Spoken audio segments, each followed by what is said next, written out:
500 men don't just appear in the wilderness.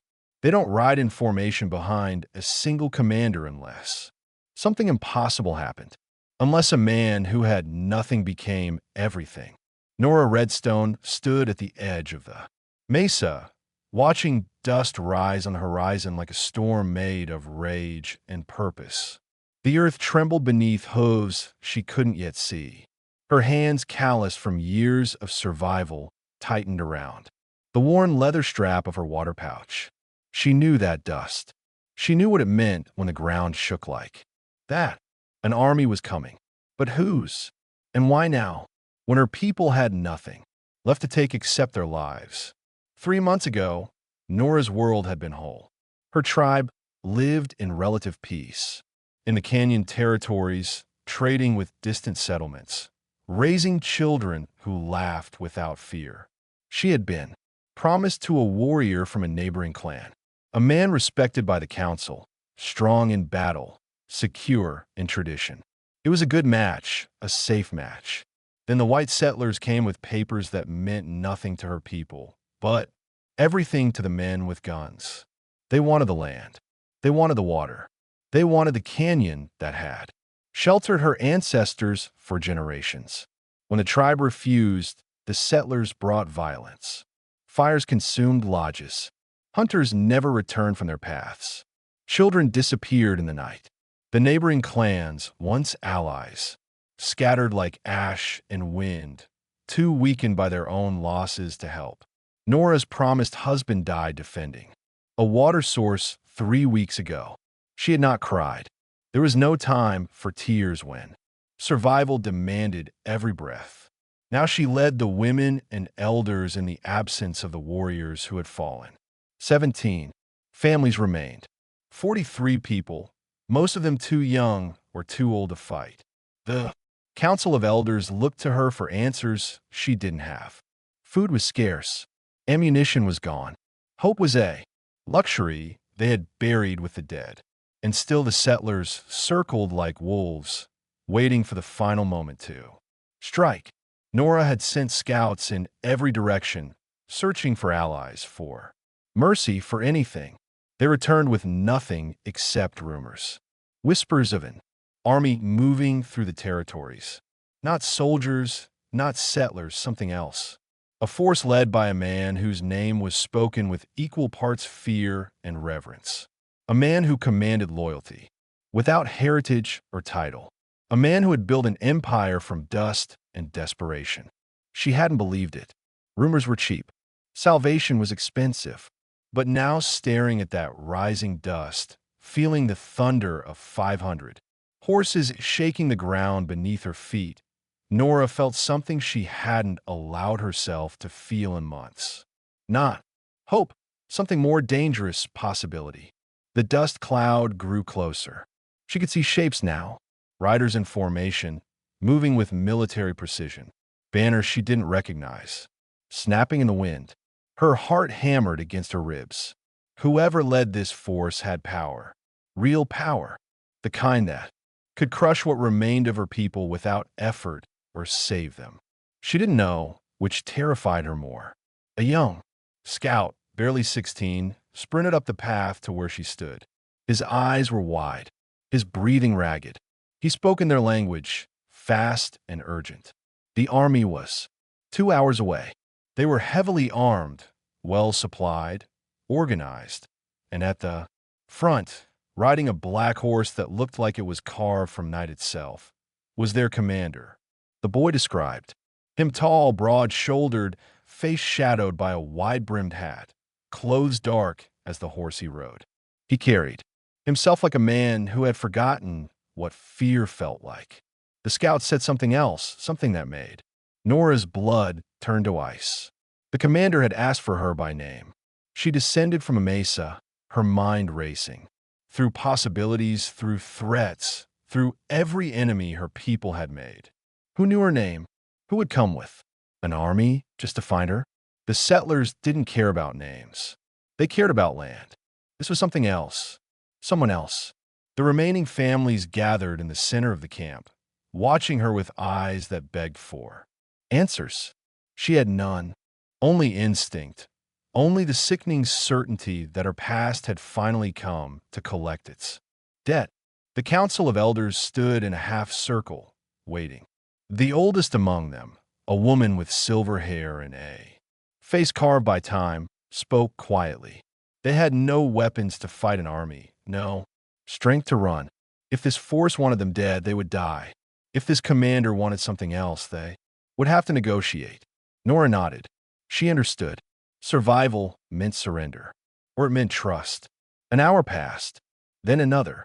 The dust grew so thick it blotted out the sun, and then they came. 500 men on horseback, moving in perfect formation, surrounding the camp in a slow, deliberate circle. They didn't charge. They didn't shout. They simply stopped, forming a wall of horses and muscle and steel that made it clear there was no escape. The riders were a mix of every kind of man Nora had ever seen. Cowboys with sun-shed faces, former soldiers still wearing pieces of old uniforms, traders with calculating eyes, men from tribes she recognized, and some she didn't. An impossible coalition held together by something stronger than heritage or hatred. Loyalty to him. The circle parted. A single rider moved forward slowly, deliberately letting his presence sink into the silence like a blade into flesh. The black horse beneath him was massive, its coat gleaming even under the dust-choked sky. The man wore dark clothing, a long coat that moved with the wind, a hat pulled low enough to shadow his face. But Nora didn't need to see his face. She knew the way he sat in that saddle, the way his shoulders carried weight without bending, the way his silence demanded more attention than any words ever could. Her breath caught. No, it couldn't be. The rider stopped 10 feet from where she stood. Slowly, deliberately, he reached up and removed his hat. The face beneath was older, harder, marked by sun and violence and years that had carved away softness. But the eyes, those eyes hadn't changed. Royce Barrett looked at her the way he had 5 years ago, like she was the only thing in the world that mattered and the only thing that had destroyed him. Her mouth opened, but no sound came out. This wasn't possible. Royce Barrett had been nobody. A drifter, a cowboy with nothing but a bedroll and a quiet voice. The man she had rejected because he wasn't strong enough, wasn't respected enough, wasn't enough. The man her people had thrown out of camp like garbage. That man was gone. In his place sat someone who commanded 500 armed riders without saying a word. Someone who had become exactly what she had once told him he could never be. And he had come back for her. The question was why. Royce's voice, when he finally spoke, was low and steady. It carried across the camp like distant thunder. He said her name, just her name, nothing more.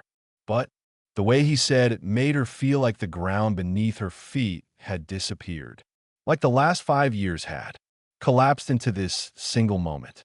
Like every choice she had ever made had led here to this reckoning she hadn't seen coming. The elders whispered behind her. The families watched in silence. 500 men sat motionless on 500 horses, waiting for a word from the man who led them. And Nora Redstone, who had survived loss and violence and the slow death of hope, realized something that terrified her more than any army ever could. She had no idea what Royce Barrett wanted, but whatever it was, he had brought enough force to take it, whether she agreed or not. Royce Barrett didn't dismount. He sat on that black horse like a man who had learned patience the hard way, letting the silence stretch until it became unbearable. Nora felt the weight of 500 pairs of eyes, his men watching, her people watching, everyone waiting to see who would break first. She refused to look away. 5 years ago she had turned her back on him while the council laughed. She wouldn't give him that satisfaction again, even if her heart was hammering so hard she could barely breathe. He finally spoke, his voice carrying across the camp with unsettling calm. He said he heard about the trouble, the settlers burning homes, the warriors falling one by one. He said he came to offer protection. His men would camp on the ridge, guard the perimeter, make sure no one touched her people. Again, it sounded like mercy. It sounded too good to be real. Nora's throat tightened. She forced herself to ask the question everyone was thinking. What did he want in return? The corner of Royce's mouth lifted, not quite a smile, more like the ghost of something bitter. He said he wanted to talk, just the two of them alone. The elders shifted nervously behind her. One of the older men started to protest, but Nora raised her hand. She knew refusing was an option. Not when 500 armed men surrounded her camp. Not when her people had no other hope. She agreed. Roy swung down from his horse in one fluid motion, handing the reins to a rider beside him without looking. He walked toward the center of camp like he owned it. And Nora hated how familiar his stride still was. Hated that she remembered the way he moved. They walked away from the crowd past the last row of shelters toward the rocky outcrop where the land dropped into shadow. Neither spoke. The distance between them felt like a canyon neither knew how to cross. When they were far enough that voices wouldn't carry, Royce stopped. He turned to face her, and for the first time in 5 years, they stood close enough to see the damage time had done. Nora saw a scar she didn't recognize, a jagged line along his jaw, another across the back of his hand. His eyes were harder, colder, carrying the weight of things she couldn't imagine. She wondered what he saw when he looked at her.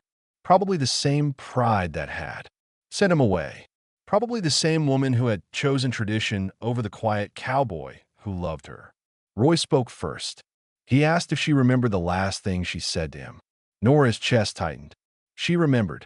She had told him he would never be enough, that her people needed strength, not kindness, that a man without a name, without a tribe, without power, had no place beside her.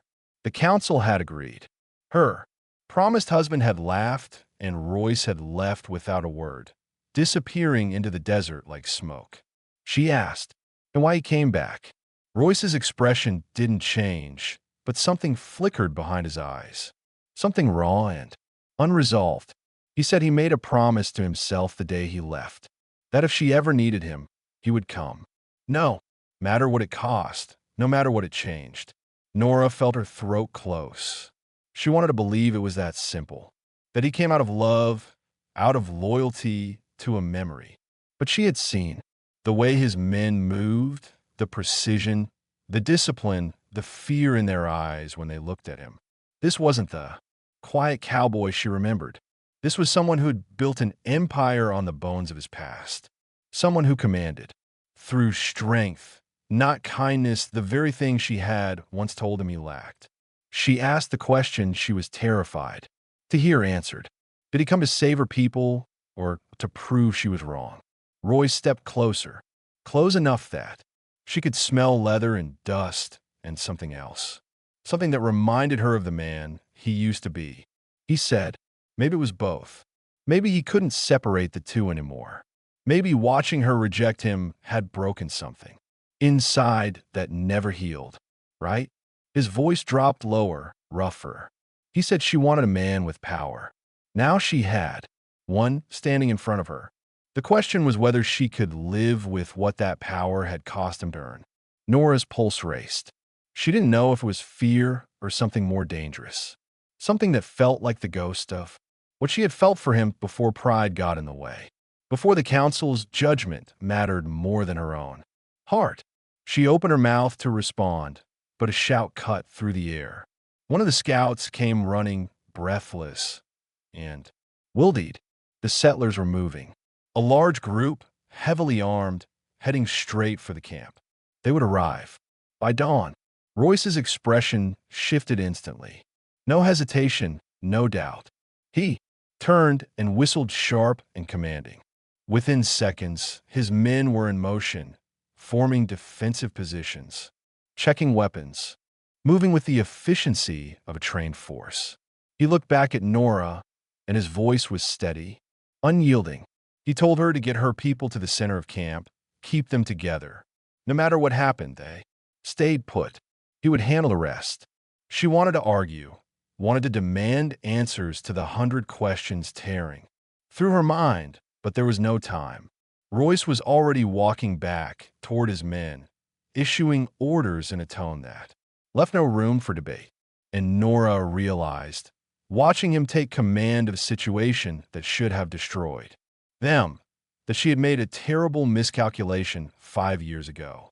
She had thought strength was loud, thought power meant violence and pride.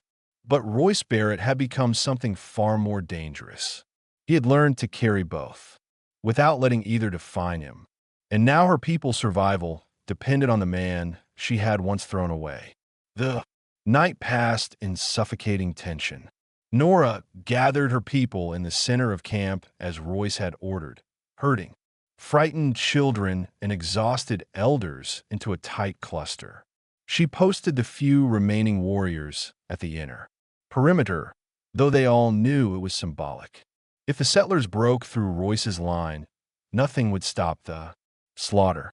Around them, 500 men moved in organized chaos, fortifying positions, setting watch rotations, preparing for violence with the calm efficiency of soldiers who had done this before, too. Many times before. Nora couldn't sleep.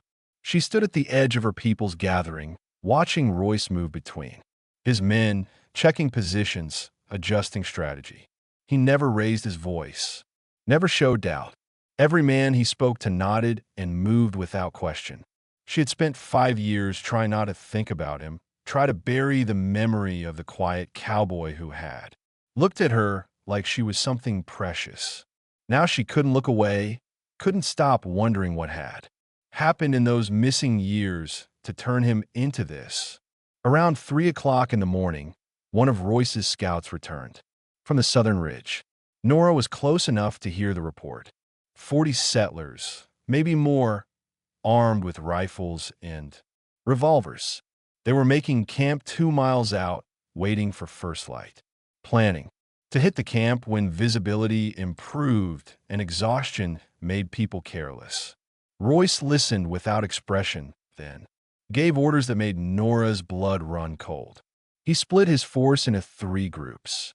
The first would hold defensive positions around the camp. The second would circle wide and cut off the settlers' retreat. The third, led by Royce himself, would move in darkness and hit the settlers before dawn. Not defensive, offensive. He was going to strike first. Nora stepped forward before she could stop herself, her voice sharp. She asked if he was planning to slaughter 40 men in their sleep. Royce turned slowly, his eyes unreadable in the firelight. He said, no, he was planning to give them a choice.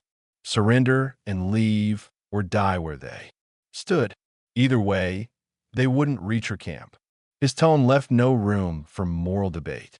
This wasn't about honor or fairness. This was about survival. She wanted to argue, wanted to say there had to be another way, but the words died in her throat because she knew the truth. Her people had tried negotiation, tried reasoning, tried appealing to mercy, and they had been burned and hunted and slowly destroyed for it. Royce was offering what she couldn't, the willingness to do what needed to be done without hesitation, even if it stained his hands with blood, even if it made him into something darker than the man she remembered. He stepped closer, close, enough that his voice was for her alone. He told her he knew what she was thinking, that this wasn't the man she knew 5 years ago, that the quiet cowboy she rejected would never consider violence as the first solution. He was right. That man was gone, died somewhere in the desert when he realized kindness and patience weren't enough to survive in a world that respected only strength. Nora's chest ached. She asked what happened to him out there. What broke him badly enough to become this? Royce's jaw tightened. He said the world did. Said he learned that mercy was a luxury only the strong could afford. And when you have nothing, when you're nobody, mercy just gets you killed. So he stopped offering it. Stopped being the man people could ignore or dismiss or Reject without consequence. He built something they couldn't ignore, became someone they couldn't dismiss. And if that made him a monster in her eyes, then so be it. At least monsters protect what they care about. Before she could respond, he turned and walked toward his horse. Within minutes, two-thirds of his men were mounted and moving into the darkness, silent as shadows. Nora stood frozen, watching them disappear into the night. Around her, the remaining defenders settled into position, weapons ready, eyes scanning the horizon. Her people huddled together in frightened silence, clinging to children who didn't understand why the adults looked so afraid. She returned to the center of the gathering, sitting beside the elder with silver hair. The old woman looked at her with knowing eyes and asked the question Nora had been avoiding. Did she regret it? Sending Royce away all those years ago? Nora didn't answer immediately. She watched the darkness where Royce had vanished, thinking about the choices that had brought them here. About the moment 5 years ago when she had chosen safety over uncertainty, tradition over risk, a respected warrior over a quiet cowboy with nothing but gentle hands and patient eyes. She had thought she was making the wise choice, the strong choice. Now she wondered if she had just been afraid. Afraid of what? Loving someone like Royce would cost her. Afraid of standing against her people's expectations. Afraid of choosing something real over something acceptable. The old woman waited, patient and silent. Finally, Nora spoke, her voice barely a whisper. She said she didn't know if regret was the right word, but she knew one thing with crushing certainty. The man who rode away 5 years ago would have died, trying to protect her people and failed. The man who came back tonight would succeed, and she didn't know which truth hurt more. Dawn broke over the ridge in pale gray light. The camp held its collective breath, waiting for gunfire, for screams, for the sound of violence, tearing through the morning. Instead, silence, long stretching silence that felt worse than any battle. Then slowly, shapes appeared on the horizon. Riders, returning in formation. At the front on his black horse, Royce Barrett sat tall and uninjured. Behind him, his men rode, in organized columns, and between them on foot, stumbling and exhausted 40. Settlers walked with their hands bound and weapons confiscated. Not dead, disarmed, defeated without a single shot. Fired. Royce had done exactly what he said he would, given them a choice, and made sure they chose surrender. The captured settlers were forced to their knees in front of the entire camp. 40 men, filthy and terrified, staring up at 500 armed riders who surrounded them in a perfect circle. Royce dismounted, slowly, walking through the center of the formation with the kind of calm that made Nora's skin prickle. This wasn't theatrics. This was a man who had learned that power meant nothing if people didn't see it, didn't fear it, didn't understand what defying it would cost them. He stopped in front of the lead settler, a thick-necked man with a scar running through his eyebrow. The man tried to hold his gaze, tried to summon defiance, but his hands were shaking. Royce crouched down to eye level, speaking loud enough for everyone to hear. He said these men had come to burn homes and kill families, had come to take land that wasn't theirs through violence and intimidation, had come believing there would be no consequences. He paused, letting the silence stretch. Then he stood and addressed the bound men directly. He told them they had one chance to walk away alive. They would leave their weapons, leave their horses, leave the territory, and never return. If any of them came back, if any of them sent others in their place, he would find them, and next time there would be no mercy, no warnings, just graves. The settlers nodded frantically, desperate to agree to anything that meant survival. Royce gestured to his men, who cut the bindings and shoved the prisoners toward the eastern ridge. The settlers stumbled away on foot, casting fearful glances over their shoulders. moving faster as the distance grew. Nora watched them disappear over the horizon, feeling something complicated. Twist in her chest. Relief that her people were safe. Unease at how easily Royce had dismantled 40 armed men, without spilling blood. Confusion about what kind of man could inspire the loyalty it took to command 500 others. Without question, as the last settler vanished from view, Royce's men began to disperse, setting up a more permanent camp along the ridge. They moved with practiced efficiency, building fire pits, organizing supply lines, establishing watch rotations. This wasn't temporary. They were planning to stay. Nora approached Royce as he stood near his horse, checking the saddle straps. She asked how long he intended to remain. Royce didn't look up, his hand steady on the leather. He said as long as it took, until the threat was gone, until her people could defend themselves, until she told him to leave. The last part hung in the air between them, heavy with unspoken meaning. She asked the question that had been burning in her mind since he arrived. How did a man with nothing build an army? How did the quiet cowboy she rejected become someone who commanded this kind of loyalty?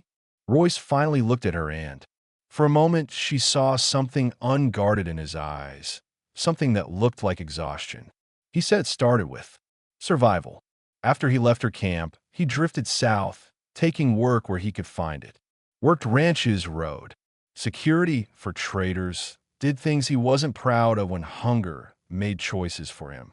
He learned that the world respected strength and crushed weakness, that people followed those who could protect them, feed them, give them purpose. So he started gathering the ones no one else wanted. Drifters, outcasts, men with nowhere to go and nothing to lose. He built trust slowly, one man at a time. Prove he could lead by keeping them alive when others would have abandoned them. Took on jobs others refused. Built a reputation for getting things done, for keeping his word even when it cost him. Within 2 years, he had 50 men. Within 4, 200, now 500.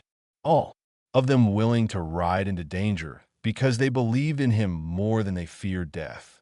Nora listened, trying to reconcile the man describing calculated strategy with the cowboy who used to sit quietly by her fire, content just to be near her. She asked if he ever thought about coming back sooner before building all this before becoming what he was now. Royce's expression hardened. He said every single day, but he knew the truth. If he had come back as the same man she rejected, nothing would have changed. The council would have turned him away again. She would have chosen duty over him again. He needed to become someone they couldn't dismiss, someone whose presence demanded respect whether they wanted to give it or not. He needed to prove she was wrong about him, and maybe in the process prove something to himself that he was worth more than the nothing she had seen 5 years ago. His words cut deeper than Nora wanted to admit. She wanted to argue, to say it wasn't that simple, that she had reasons for her choice. But standing there watching him command an empire he built from rejection and pain, she couldn't find the words to defend what she had done. Before the silence could stretch too long, one of the elders approached, asking to speak with Royce privately. He followed the old man toward the council fire, leaving Nora standing alone. She watched him walk away, her mind spinning with too many thoughts around her. Her people moved with cautious hope, the first ease in their movement she had seen in months. Children laughed. Women prepared food without constantly scanning the horizon for threats. And at the center of it all was the man she had thrown away, holding together their fragile safety with nothing but his will and the loyalty of 500 strangers. She didn't know if what she felt was gratitude or guilt, or something far more dangerous, something that felt disturbingly like the beginning of understanding what she had lost. 3 days passed in uneasy peace. Royce's men maintained their perimeter, rotating shifts with military precision, while Nora's people slowly began to remember what it felt like to sleep without terror. But peace carried its own tension. Every interaction between Nora and Royce felt charged with things neither would say. Glances that lasted too long. Conversations that ended before they truly began. The weight of 5 years pressing down on both of them like a stone they couldn't move. On the fourth morning, a rider arrived from the east. One of Royce's scouts, moving fast. His horse lathered with sweat. Nora was near the council fire when he dismounted and went straight to Royce. Speaking in urgent tones, she moved closer, catching fragments of the conversation. More settlers, not 40 this time. Over 100, maybe more, organized, led by someone who understood. Tactics. They were gathering at the old fort 20 miles south, preparing for a coordinated assault. This wasn't random violence anymore. This was war. Royce listened without visible reaction, then called his commanders together. Nora watched as they formed a tight circle, discussing strategy in low voices. She caught enough to understand the problem. A 100 armed men was a force his 500 could handle, but not without casualties, not without risk. And if they engaged in open battle, more would. Kulme. The settlers wouldn't stop until they took the land or died trying. This had gone beyond intimidation, beyond shows of force. Someone wanted her people gone badly enough to pay for a small army. The question was who and why. After the commanders dispersed to prepare their men, Royce approached Nora. His expression was grim.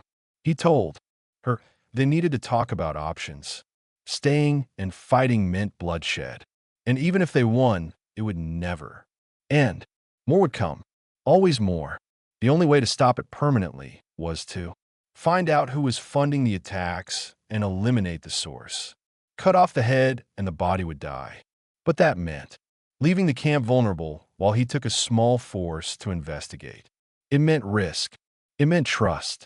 He asked if she believed he would come back, if she could trust him not to abandon her people when they needed him most. Nora felt the weight of the question.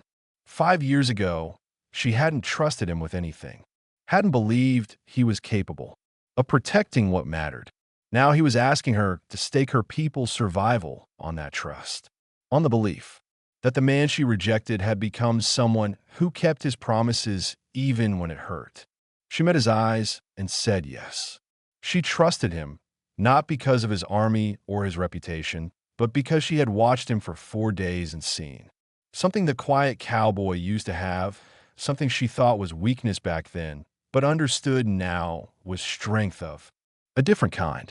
The ability to care about people who had hurt him, to protect those who had cast him aside, to return for someone who didn't deserve it. Royce's expression shifted, something almost vulnerable flickering across his face before he locked it away. He nodded once, then turned to select 20 men for the mission. They would leave at nightfall, move fast, and return within 3 days. His second in command, a scarred veteran named Gideon Nash, would hold the camp if the settlers attacked before Royce returned. Gideon had orders to evacuate everyone to the canyon stronghold 5 miles north. Defensible position, fresh water, enough. Supplies to last weeks if necessary. Nora listened to the plan, trying to ignore the fear creeping up her spine. 3 days. Anything could happen in 3 days. As evening approached, Royce prepared to leave. He checked his weapons, his supplies, moving with the calm efficiency of someone who had done this too many times to count. Nora found herself standing near his horse, searching for words that wouldn't come. Finally, she asked what he would do if he found whoever was behind the attacks. Royce paused, his hand resting on the saddle. He said he would give them the same choice he gave everyone: walk away or face the consequences. But his tone suggested he already knew which they would choose, that some people only understood violence, only responded to force, and he had learned to speak that language fluently when kindness failed.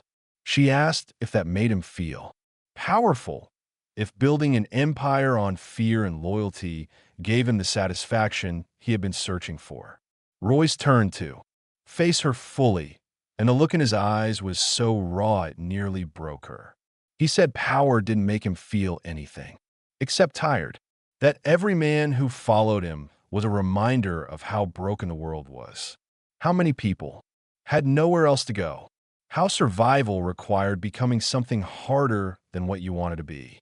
He didn't build this for satisfaction.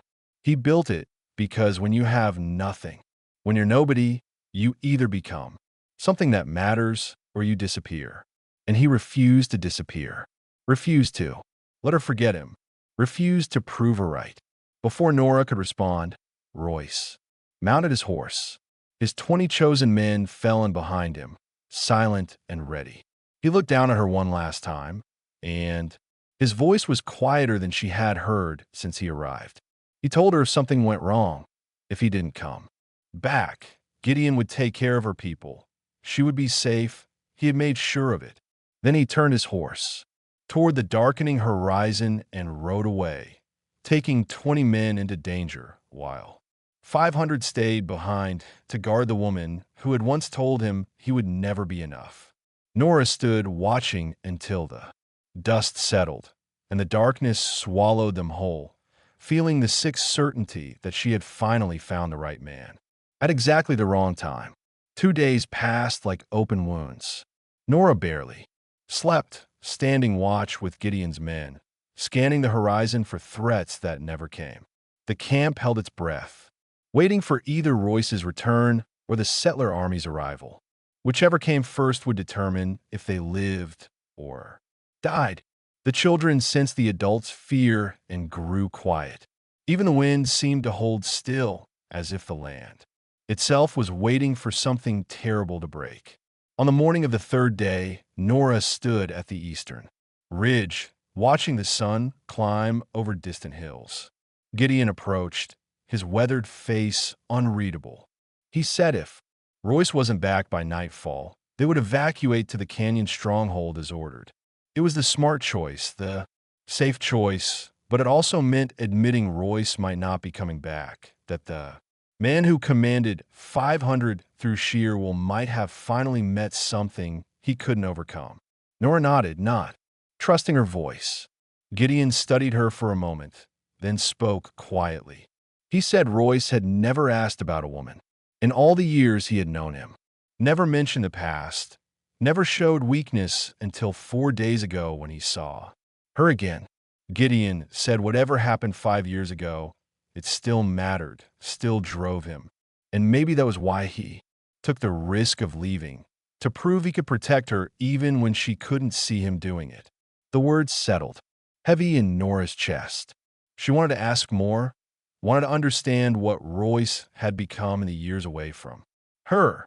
But movement on the horizon cut the conversation short. Riders coming fast. Nora's heart stopped. Too few to be the settler army. Too fast to be a casual. Approach. Gideon barked orders, and within seconds, defensive positions. Locked into place, rifles raised, men ready. The riders grew closer and recognition hit like a fist. 20 horses, Royce at the front. But something was wrong. They were riding hard, pushing their mounts to the limit. And behind them, barely visible through the dust, more riders. Many more. The settlers had found them. Royce and his men thundered into camp, horses wildied and heaving. He dismounted before his horse fully stopped, already shouting orders.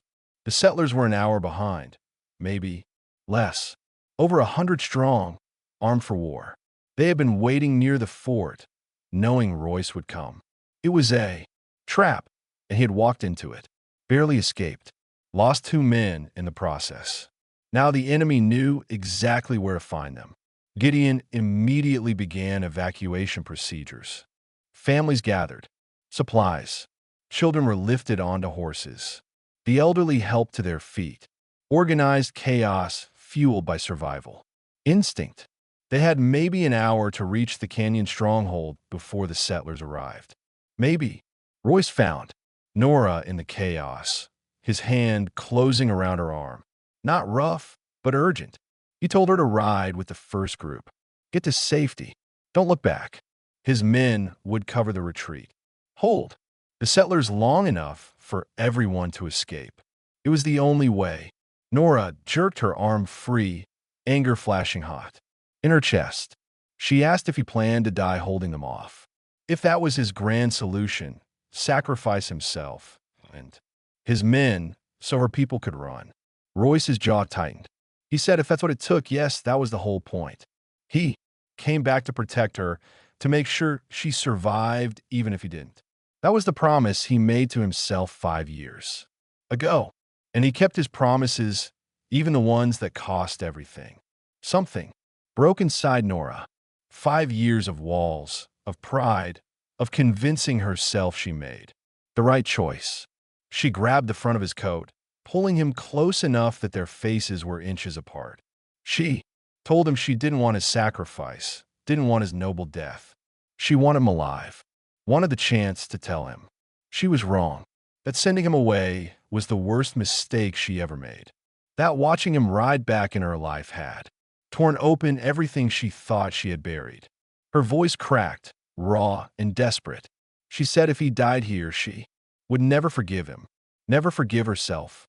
Royce stared at her, something fierce and broken wearing in his eyes. For a moment, neither moved. The chaos of evacuation swirled around them. But in that small space between breath and heartbeat, there was only the two of them and 5 years of unspoken truth. Then gunfire cracked in the distance. The settlers were closer than expected, their scouts already engaging Royce's rear guard. Time was gone. Royce pulled back, his hand briefly touching her face. In a gesture so gentle it felt like goodbye, he told her to ride now before it was too late. Then he turned and mounted his horse, rallying 50 men to form a defensive line. Nora wanted to scream, wanted to refuse, wanted to do anything except watch him ride towards certain violence. But Gideon was already pulling her toward a horse, and her people needed her. She mounted, taking a terrified child in front of her, and kicked the horse into motion. As the camp fell behind and the canyon stronghold loomed ahead, Nora looked back one last time, saw Royce and his men forming a line against impossible odds, saw him sitting tall in the saddle, facing the enemy without hesitation. And she understood with devastating clarity that if he died today, she would spend the rest of her life haunted by the man she threw away.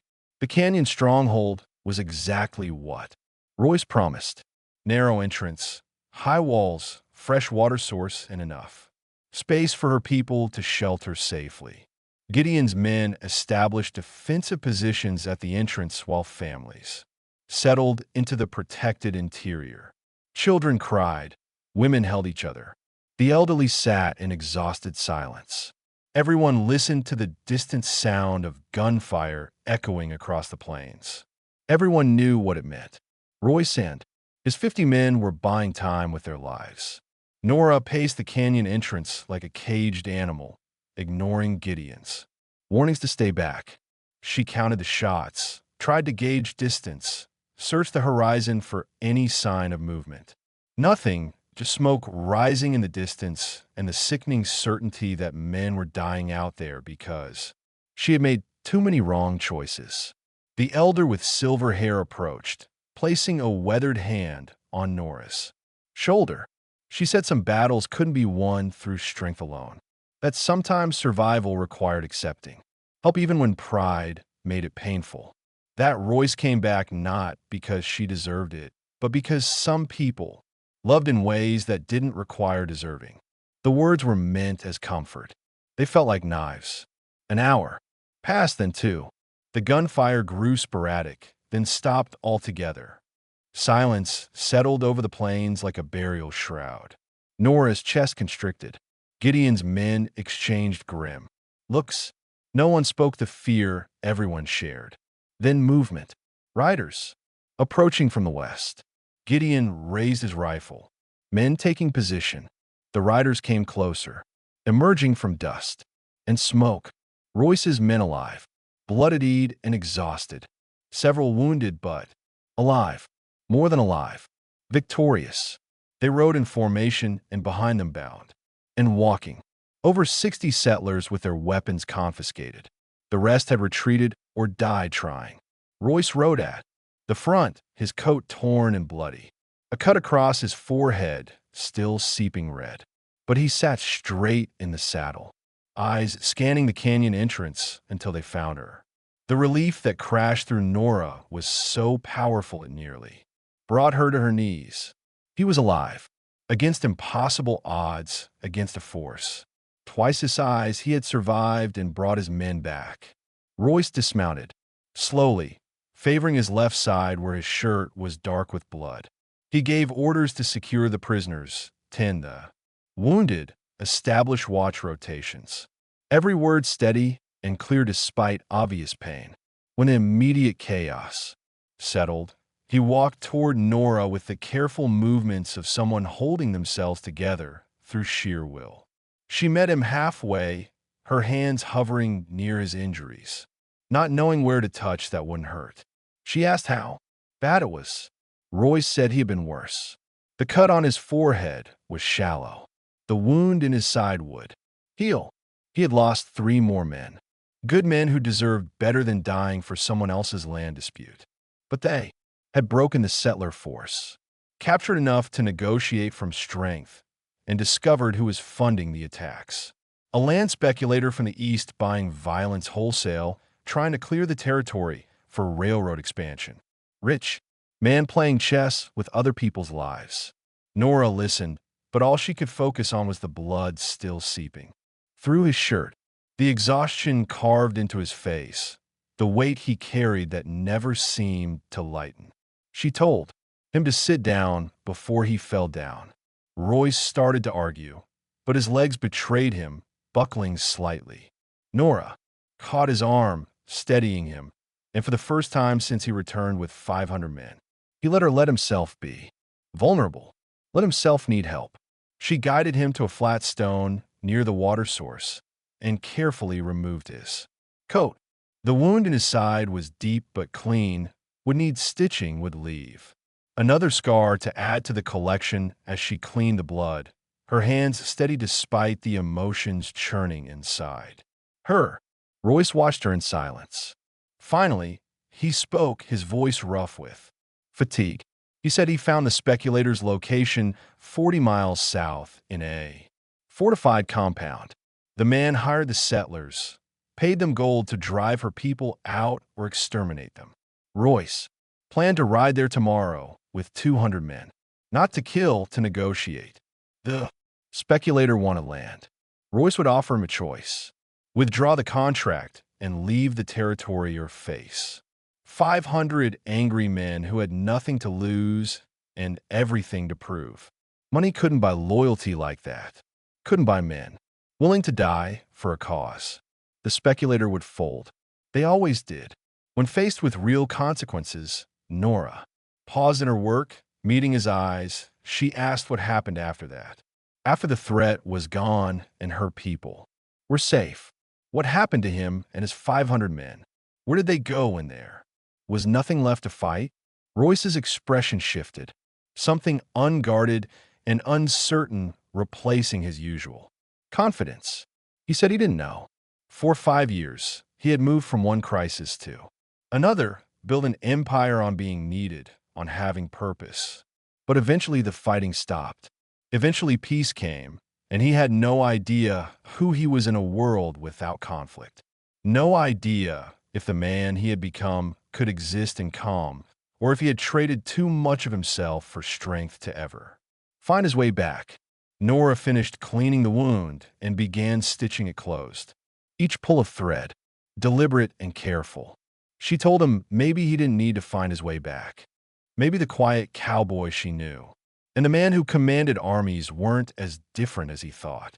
Maybe strength wasn't about choosing between kindness and force. Maybe it was about knowing when each was needed. And maybe the man who could build loyalty through trust and protect people who hurt him was exactly who he was always meant to become. She just hadn't been wise enough to see it 5 years ago. Royce reached up, his hand covering hers, stilling her. Work? He asked if that meant she saw it now. If after everything, after watching him become something harder and more dangerous, she could still see the man he was underneath, the man who never stopped loving her, even when it would have been easier to hate. Nora's hands trembled as she tied off the last stitch. She didn't pull away. Neither did Royce. His question hung between them, raw and vulnerable in a way that made her chest ache. Could she see the man he was underneath, everything he had become? She looked at him, really looked, at the scars and exhaustion and quiet strength that had carried him through 5 years of building something from nothing. She said yes. She saw him, saw the cowboy who used to sit by her fire, without needing words, saw the man who came back not for revenge, but because he made a promise, saw someone who learned to be dangerous without losing the part of himself that still cared. And she was sorry. Sorry for not seeing it 5 years ago. Sorry for choosing safety over truth. Sorry for making him prove his worth when he had always been enough. Royce closed his eyes, something breaking loose in his expression. When he opened them again, they were wet. He said he spent 5 years becoming someone she couldn't reject, building power so no one could dismiss him again. But standing here, wounded and exhausted, letting her see him weak, this felt more terrifying than any battle. Because if she rejected him now, after everything, there would be nothing left to become, nowhere left to run. Nora leaned forward, her forehead resting against his. She told him she wasn't rejecting him. Not now, not ever again. If he would have her, despite the years lost, despite the pain her choice caused, despite everything she didn't deserve. Royce's hand came up to cup her face, thumb brushing across her cheek. He said there was nothing to forgive. That loving her had made him better, even when it hurt. That every man he saved, every person he protected carried the echo of what he felt for her. She had shaped him more than she knew, made him want to be someone worth coming back to. And now, finally he was. The kiss was inevitable, gentle despite years of separation, carrying the weight of everything unspoken. When they pulled apart, both were breathing hard, and the world felt different, smaller, like the distance between them had finally collapsed. The next morning, Royce rode south with 200 men. Not for war, for negotiation. Nora watched him leave, but this time without fear. This time, she knew he would return. 3 days later, he did. The land speculator had withdrawn his contract, abandoned his claims, and left the territory. The threat was over. Her people were safe. Royce's men celebrated, but Royce himself seemed quiet, contemplative. That evening he found Nora near the water source. He said his men were talking about moving on, finding the next fight, the next place that needed them. It was what they did, what they had always done. But he was tired of moving, tired of fighting, tired of proving things that no longer needed proving. He asked if there was room for him here, not as a commander or leader, just as a man who wanted to stop running from the past and start building something different, something that lasted beyond the next battle. Nora felt tears prick her eyes. She said there was room. There had always been room. She had just been too afraid to make space for something that didn't fit the plan others made for her. Royce nodded slowly, something like peace settling over his features. He said his men would scatter, some would stay, protecting the territory. Most would drift, finding new purposes, new fights. But he was done drifting, done becoming. He wanted to just be with her, if she would let him. Nora took his hand, lacing their fingers together. She said she wanted that, too. Wanted to stop running from the mistake she made. Wanted to build something with the man she should have chosen 5 years ago. The man who came back with 500 men, not to conquer, but to protect, not to take, but to give. Not because she deserved it, but because some kinds of love didn't require deserving. They sat together as the sun dropped below the canyon walls, painting the sky in shades of fire and gold. Around them, her people moved with ease they hadn't known in months. Children played, elders laughed. Life continued in the way it always did when safety returned. Royce squeezed her hand gently. He said 5 years ago he left with nothing. Came back with everything except what mattered. Now he had both. Had purpose and peace. Had strength and softness. Had the woman who shaped him into someone worth becoming. Nora leaned against his shoulder, feeling the steady rhythm of his breathing. She said he had always been worth it. She just hadn't been brave enough to see past what others told her mattered. But she saw now, saw that real strength wasn't loud or violent or demanding. It was quiet, patient, the kind that showed up when needed and stayed when wanted. The kind he had carried all along, waiting for her to recognize it. As darkness settled over the canyon, they remained there. Two people who had taken 5 years and 500 men to find their way back to each other. The quiet cowboy who became a legend. The proud woman who learned the cost of rejecting truth. Both changed, both scarred, both finally home. If you enjoyed this story, click the video on your screen now to watch another unforgettable tale from the Old West, where courage and destiny collide in ways you never expected. Don't forget to subscribe and consider a super chat too. Help us keep bringing you more stories like these.